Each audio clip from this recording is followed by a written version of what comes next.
Magandang gabi sa inyo mga kaermitanyo. Dahil muling nakagawa ang ating writer, kaya't mayroon tayong iulat ngayon. Simulan na natin ang kwento. Nang masipat ito ng tikbalang at mantiw, kaagad naman ito naghudyat sa mga mandirigma nito upang lusubin ang pangkat ni Waring. Subalit, bigla silang natigilan nang may sumangga dito na isang lalaking may balabal sa likuran na may bato-batong katawan din. Paglarawan ni Nuli sa nilalang, may suot itong animoy bungo ng trabongko sa kanyang ulo habang gumagalaw-galaw din ang dila nito. Nakasuot din ito ng animoy balat ng hayop nang siyang naging baluti sa katawan nito. Maya-maya pa, bigla naman yung sumugod ng siyang sinangga ng tikbalang at mantiw. Pagsangkaan ng tikbalang sa nilalang na sakop ni Waring, halos magkawasak-wasak ang mga puno doon sa tuwing nadaanan ng dalawang nilalang na nagpupuno.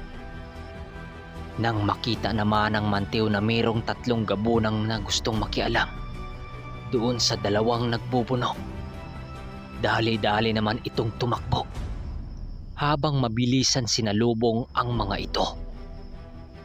Pag-abot ng mantiw sa isang gabunang malapit sa kanya, buong lakas naman itong sinipa ang isang gabunan nang siyang naging sanhi ng pagkatilapon nito at bumangga yon sa isang malaking puno ng kahoy.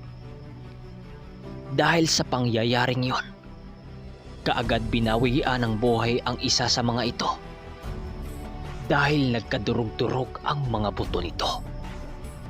Habang silang dalawa at kasama ang dalawang ermitanyo, maigi naman silang naghanda sa maaring gawin ng hakbang ng pinunong si Waring. Manong, harapin ba natin sila sa mundong ito o sa mundo na lang natin? Sigaw naman ni Nuli sa ermitanyo. Nang marinig ito ng kanyang sinabi, sumagot naman ito ng, "Hindi na! Dito na natin tapusin ang labang ito. Mga masasamang elemento lang din naman ang nakatira sa bundok na ito. Kaya't kapag nakikialam sila, sama-sama natin silang ibaon sa hukay." wika ng ermitanyo.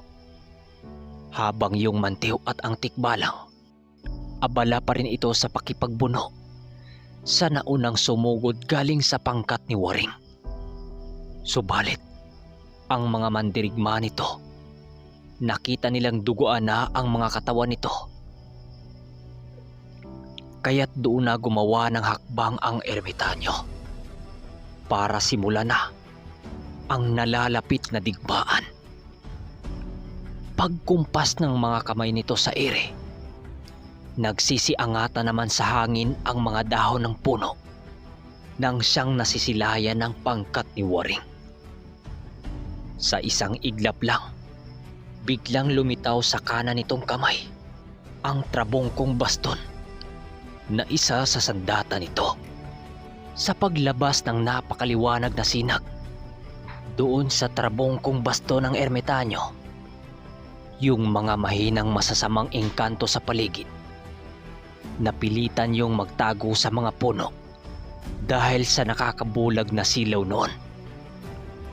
Kasabay ng pangyayaring yon, doon nakita nilang tatlo ang isa sa anyo ng ermitanyo na pinakamalakas na antas. Paglalarawan ni Nuli sa kanyang maestro, nakasuot ito ng sayang itim na abot hanggang talampakan. Nagliliwanag din ang buong aura nito nang siyang nasisipat ng buong pangkat ni Waring. Dahil sa wala namang kakayahan ang pangkat nitong bumalik sa mundo ng mga tao, kaya't mapilitan itong humarap sa kanilang pangkat. Hindi pa man nagsisimula ang digmaan, bigla naman silang natigilan noon nang makasipat sila ng 3 gabunan na tumatalon doon sa kanila galing sa itaas ng puno. Nang makita ito ni Noli, agara naman siyang nagpakawala ng mga usal na pampaparalisa dito. Pagtama ng mga usal na yon sa 3 gabunang kasalukuyang tumalon, laking gulat naman ng ermitanyo nang masipat nitong pamilyar sa kanya ang aral na yon na pinapakawalan nitong sinuli. Pagbagsak ng isa sa mga nilalang, agara namang sinalo ni Danilo ang isa dito at inihagis kay Noli. Nang mapansin ito ni Noli, sinalo naman niya ito sa pamamagitan ng pagtusok sa kanyang tabak dito. Sinasabi ko na nga ba, bago kayo lumusob dito, baon-baon nyo na yung ila naming karunungan. Wikang patawa-tawa ni Mang Carpio. Subalit nang masipat nila Waring ang pagkatay nila sa naunang mga gabunang sumugod, kitang-kita nila sa mga pagmumukha nito ang labis na galit. Ilang saglit pa, bigla naman silang natigilan nang may nagpatunog ng mga tambulis sa tuktok ng bundok. Kasabay ng pagtugtog sa mga instrumentong yon ay ang pagsisababaan naman ng mga demonyo doon sa bundok papunta sa grupo nila Waring, na parabang kaisa nila ito. Sa pagkakataong yun, doon kinakabahan silang dalawa ni Danilo habang nagsasalita sa ermitanyo ng, Manong, bakit nakikisali dito ang mga engkantong itim? tanong niya sa ermitanyo. Nakalimutan mo na bang isang tuso itong si Waring? Lahat gagawin nito, mananalo lang sa laban. Magsisihanda kayong dalawa dahil dito nyo matikman ang pambihirang tikmaan. Wika nito sa kanilang grupo. Yung engkantong nagturo sa kanila Noli noon, umakyat na yun sa tuktok ng puno. Maiwasan lamang ang madugong labanan. Sa pagkakataong yon, doon na humingi ng tulong ang antingerong si Noli sa gabay niyang diwata. Maria, kailangan ko na ang gabay mo. Sana, ipapahiram mong muli sa akin ang kampila ng Chirop upang ipagtanggol ang dapat ipagtanggol. Nang sabihin yun ni Noli, gumuhit naman sa kalangitan ang napakalakas na kidlat nang siyang naghatak ng atensyon sa lahat ng mga nilalang. Sa paglitaw ng kampilan sa kanyang mga kamay, doon na yumakap sa buo niyang katawan ang napakalakas na baluti ng ermitanyo. Habang si Danilo, nasipat niya itong nakaluhod sa lupa habang nababalutan ng napakaitim na usok. Maya-maya lang, nasipat niya sa likurang bahagi nito ang balabal na hindi niya kilalang anghel. Alam niyang kapag suot na ito ng kaibigan niya, hindi na ito tatablan pa ng anumang sandata dahil sa gabay ng mutya ng gabi nito. Ilang sandali pa, nasipat nilang lahat ang pagtaas ng mga sandata sa mga demonyong umanib sa pangkat ni Waring, na parabang nagpapahiwatig itong lumusob na sa kanila. Bagamat 6 lang silang maasahan sa laban, wala silang balak na tumakas sa kabila ng napakarami ng kalaban. Sa pag-umpisa ng digmaan, naunang lumakad si Noli para harapin ang daan-daang kalaban habang hila-hila niya ang kampila ng Chirop. Habang nananakbo ang mga kalabang inutusan ni Waring, Siya naman, normal lang na naglalakad habang nagpapakawala ng mga inkantasyon laban sa mga mapanlinlang na taktika ni Waring. Hindi na siya gumamit ng mga aral na pampaparalisa upang masubukan niyang suungin ang napakadugong labanan. Nang makasalubong niya ang isa sa pinagkitiwalaan ni Waring na gabunan, buong pwersa naman niya itong hinataw sa napakalapad na espada. Pagtama ng kanyang kampilan sa dibdib nito, bigla naman yung nabiyak hanggang sa likod nito. Kislap lang ang pagitan nun nang tuluyan niyang mapaslang ang isa dito. Nang mapatay niya ang naunang sumugod, walang habas naman niyang pinagtatapyasan ng ulo ang sumunod ditong napakarami. Paglagpas sa kanya ng ibang mga kalabang nagtatatakbuhan, sinalubong naman yun ni Danilo kasama ang dalawang ermitanyo. Habang abala siya sa pakipagdigma, nasipat naman niya ang pagkumpas ng mga kamay ni Waring upang palusubin pa ang mga engkantong itim na naging kasapi na nito. Doon, papunta sa kanila, buong lakas naman niya itong sinalubong upang ipakita sa mga nilalang na wala siyang kinakatakutan. Habang sa kabilang dako naman, pagbangga ng napakaraming mga engkantong itim sa pangkat ng ermitanyo, animoy pinasabugan yun ng isang napakalakas na bomba. Dahil animoy mga alikabok lamang ang mga aswang na engkanto na tumalsik sa buong paligid. Kasabay ng pagtalsikan ng mga ito, halos magkulay berde na ang buong paligid dahil sa dugong dumaloy galing sa mga nasawi. Habang magkatabing nagpapakawala ng mga kanya-kanyang abilidad ang dalawang ermitanyo, si Danilo naman, pinagpapatay naman niya ang ibang mga gabunang hindi napuruhan sa basto ng ermitanyo. Makalipas lang ang ilang mga minuto, halos daan-daang mga nilalang na ang napaslang ninuli. Subalit, tuloy pa rin sa pagtugtog ang mga tambuli sa tuktok ng bundok, habang tuloy din sa paglitaw ang mga engkantong nasa ilalim ng kapangyarihan ni Waring. Ang tikbalang noon at ang kapre, napuno na ng mga dugo ang buong katawan nito, habang may ilang palaso na tumarak sa mga paa at katawan nito.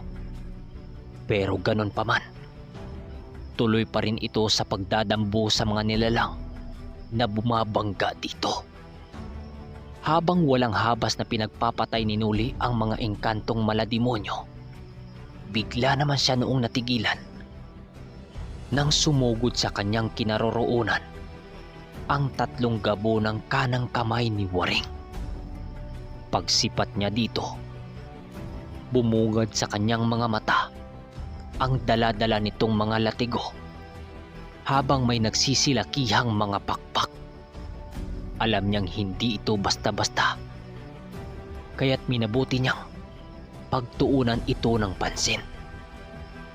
Paglipad ng isang gabunan sa ere, bumulusok naman ito pababang papunta sa kanya. Paghataw nito sa kanyang hawak nitong latigo, kaagad naman siyang umilag dito habang sinalag ang ibang atake ng dalawang gabunan. Dahil sa tatlo ang kanyang nakaharap, aminado siyang mahirapan siya dito. Kaya't muli niyang ikinarga sa kanyang katawan ang liksi at bilis na abilidad ng mabagsik na ermitanyo. Paghataw niya sa dalawang gabunan, lakas loob naman itong sinalag ang hawak niyang kampilan.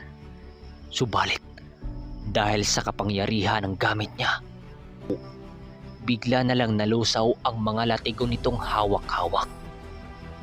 Nang mapatilapon ang dalawang gabunan, muli naman niyang ibinaling ang kanyang atensyon sa isang gabunang lumipad para siya'y dagitin sana. Pero nang paglapit na ito sa kanya, buong lakas naman niya itong hinataw sa kampilan nang hiram niya sa tsirop. Sa isang iglap lang, nabiyak ang ulo ng gabunang yon hanggang sa tadyang nito. Ganon kabrutal ang hawak-hawak niyang kampilan na hiram sa mga tsirop. Nang masipat ng dalawang gabunan ang pagpatay niya sa kasamahan nito, laking gulat na lamang ni Nuli nang kisap mata lamang na lumitaw ito sa kanyang harapan, habang sabay-sabay na sumunggab sa kanya.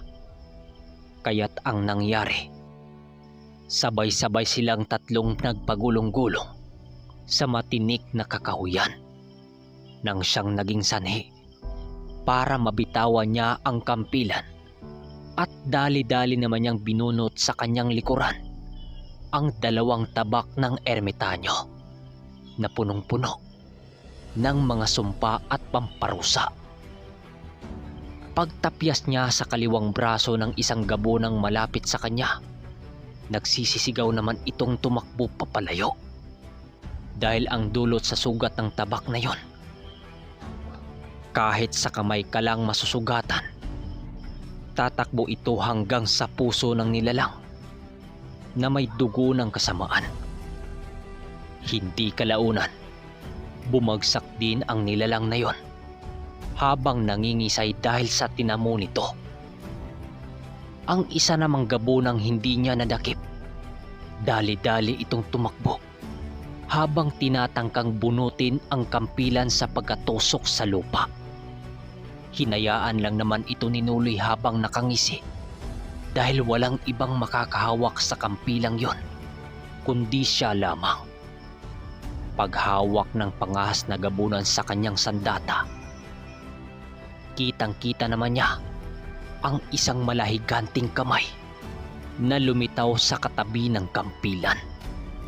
Walang ano-ano, dinampot ng kamay na yon ang nilalang, at kisap mata lamang ang pagitan nang lumublob yun sa ilalim ng karimlan. Dala-dala ang gabunan. So mga kaermitanyo, hanggang dito na muna ang ating kwento. Dahil wala pasensya na sa ating narration ngayon dahil wala tayo sa mood Masakit yung lalamunan natin na naman. Siguro sa lamig ng panahon mga kaermitanyo, pasensya na. Sa mga gustong magpa-shoutout, dito mismo sa video na ito mag-comment kayo at ilagay nyo ang mga pangalang ipapa-shoutout nyo. Dahil sa part 110, mag-shoutout tayo. Yun lang. Maraming salamat.